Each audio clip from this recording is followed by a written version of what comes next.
Hello everyone, in this video I'm going to be showing you how to create a Duolingo account on your mobile devices.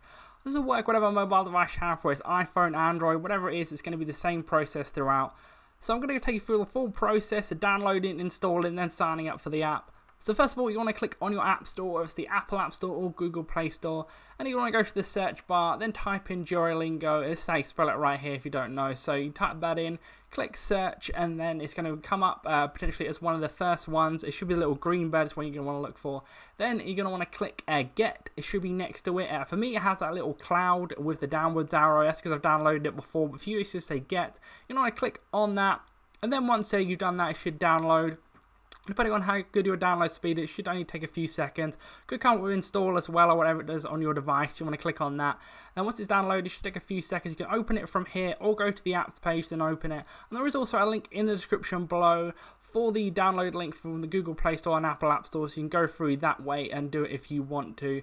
So like I said before, open it here or go to the Duolingo app right there, that little green bird. You want to click on that.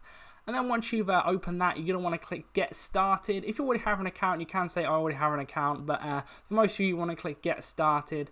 And then what's going to happen, first off, is going to come up asking what language you want to learn. So here's all the different options you can do. You'll know which one you want to pick. For me, I'm going to click Spanish. And then it's going to go through after that. Once you click that, it's going to ask you a few questions. So I want to go through all of them right here. So it's going to load. And then it's going to ask you, first of all, why you're learning the language. And it's going to give all these options right here, like school, travel, whatever. You want to click on one of them.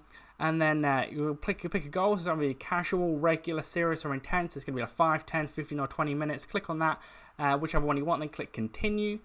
And then it's going to, the next one is going to say, like, stay motivated with reminders. It's going to allow or don't allow for Duolingo to send you notifications. I'm going to click don't allow. And it'll say choose path, whether you've learned Spanish before or you haven't. You want to click on that, whichever it is for your experience. And then it's going to load for a few seconds, and then it's going to bring out like a few questions. This is going to be your first lesson right here. So this is going to be your first lesson. After that, you're going to create a profile. So once you go through that, click create profile, and then it's going to ask you like how old you are. It's the first question. You want to type that in and then click next. So then questions, it's basically going to be like the full 5-minute lesson that's going to get to this point right here. It's going to ask you your name, you will type that in, then you want to click next, and then the next one is going to be your email. So some of these things I will not show for obvious reasons. I don't want people to know my email, password, etc. So clicking your email there, make sure you do have access to it, because you might need it for verification in future, so make sure it's like a real one. Click next on that once that's done, and then last of all, you want to click create password. That's going to be the last step there. Once you've typed in your password, then click create profile. That's going to be the last step, and then once you see like this here, it'll say like Duolingo Plus, etc. You can do a free trial. You click yes or no to that. But then once you see this page here, this is where you know you've fully created your account, and that's the end step. So leave a like on the video if you are going to go ahead and create a Duolingo account. Subscribe for more videos like this, and then click on the screen for more how-to videos on Duolingo and other apps like it. But that's it for now. I'll see you in the next video.